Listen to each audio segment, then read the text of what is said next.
let's talk people pleasing. Because I think oftentimes we wear it as a badge of honor when really it's just self-abandonment that's been dressed up as we look for approval or love from other people. It looks like us saying yes when we want to say no, prioritizing how other people feel over ourselves, acting a certain way or doing a certain thing just so that we feel loved and accepted by another, avoiding confrontation at the cost of our own peace. Now, for me, when I think about this, I was like, oh, well, those were all things that I feel like were mirrored to me or at least taught to me when I was a kid. Like, this is how you be polite.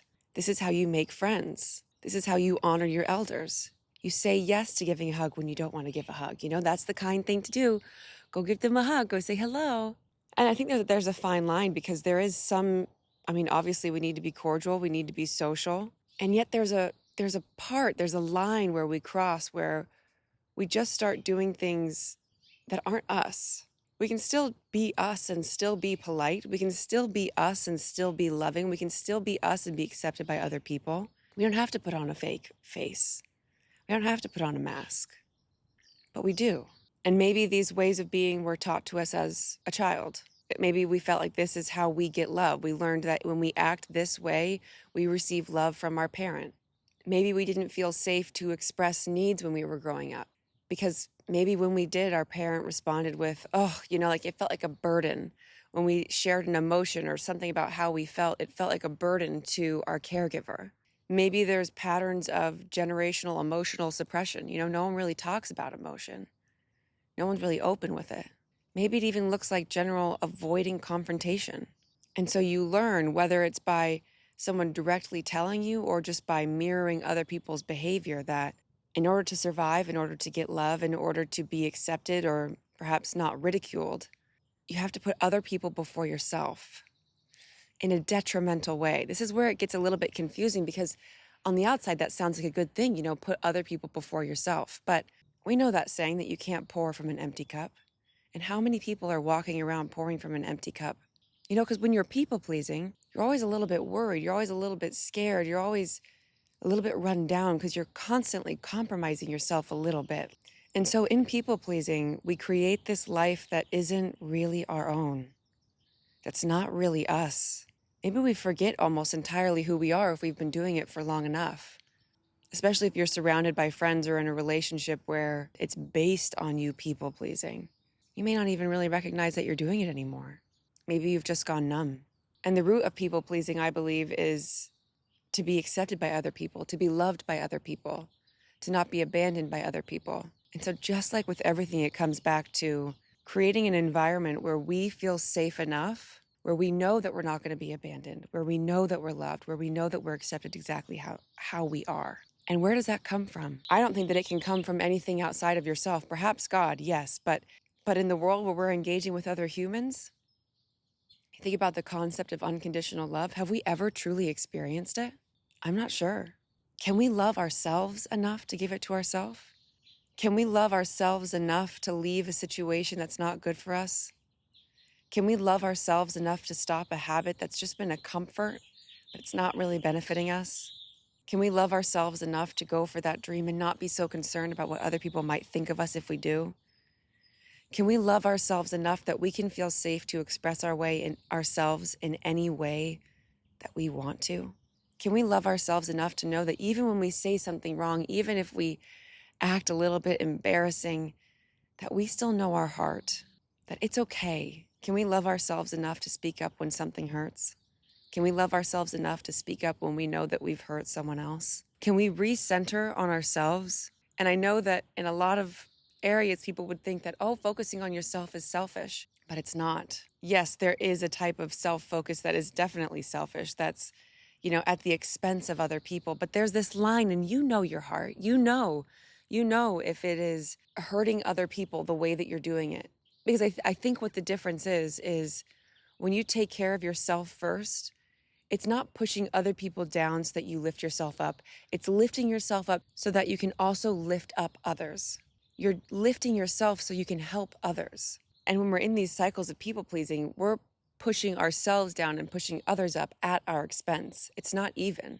It's off balance. And that, I think, creates resentment at times. In people pleasing, you fear being too much or too sensitive, and you morph to fit into the people around you. but we're not meant to morph. So to stop these cycles of people pleasing, we got to reorient our focus. And again, for people perhaps who aren't people pleasers, maybe this does sound selfish, but I promise you, for people pleasers, it is not. It's not. We got to put our focus back into ourselves. And we do this by, we stop tracking other people's thoughts of us. We stop performing for safety. We start choosing what feels expansive and joyful and nourishing.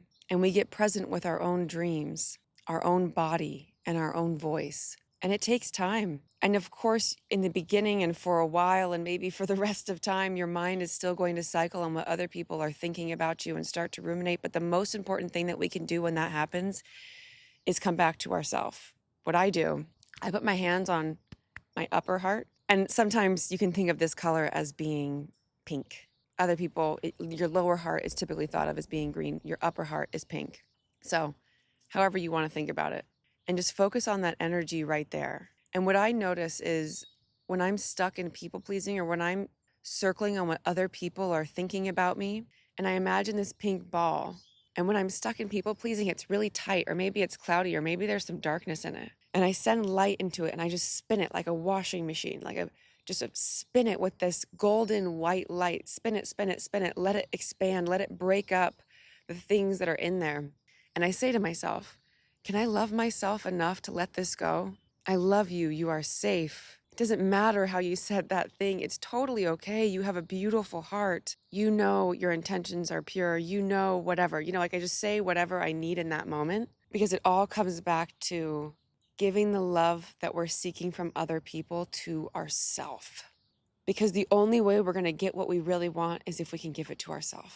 When you stop trying to be what everyone else wants you to be, or what you think everyone else wants you to be, that's the key. Because a lot of times we're trying to be what we think other people want us to be, but really it's the version of ourselves that we've created and put inside their head. Do you know what I'm saying? And we can finally be who we are.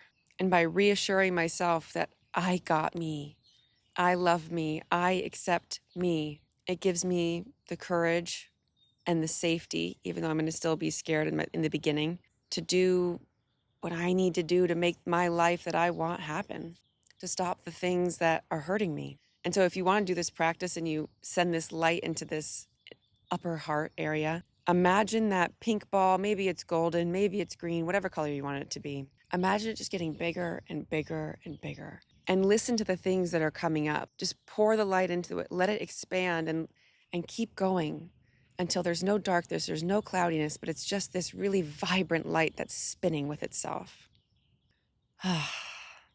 Because it's in living for ourselves, it's in taking care of ourselves, in living the life that we truly want to live, that we actually free ourselves to have the lives that we've always wanted. Can you let the discomfort of being misunderstood be the doorway to your freedom?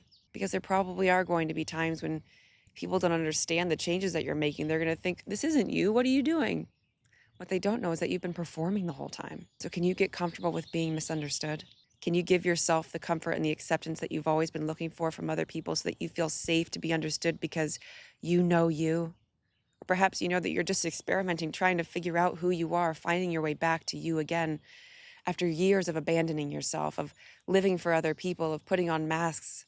But now you're finally coming back to yourself again. Can you be okay maybe not being liked by everyone if it means that you're finally being you? This is freedom.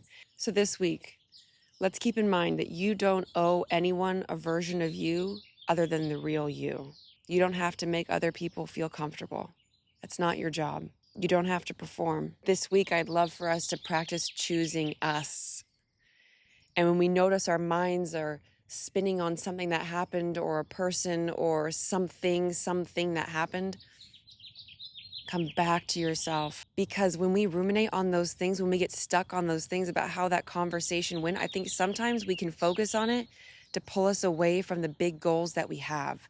Because maybe we're scared of where we're going and the things that we want to do. And so our mind's like, oh, it's easier to focus on this, about how I may have disappointed this person, or how I may have acted wrong in this situation. So let's focus on this because I'm really comfortable. I'm so good at that. I'm so good at finding the faults that I did and ruminating on these things.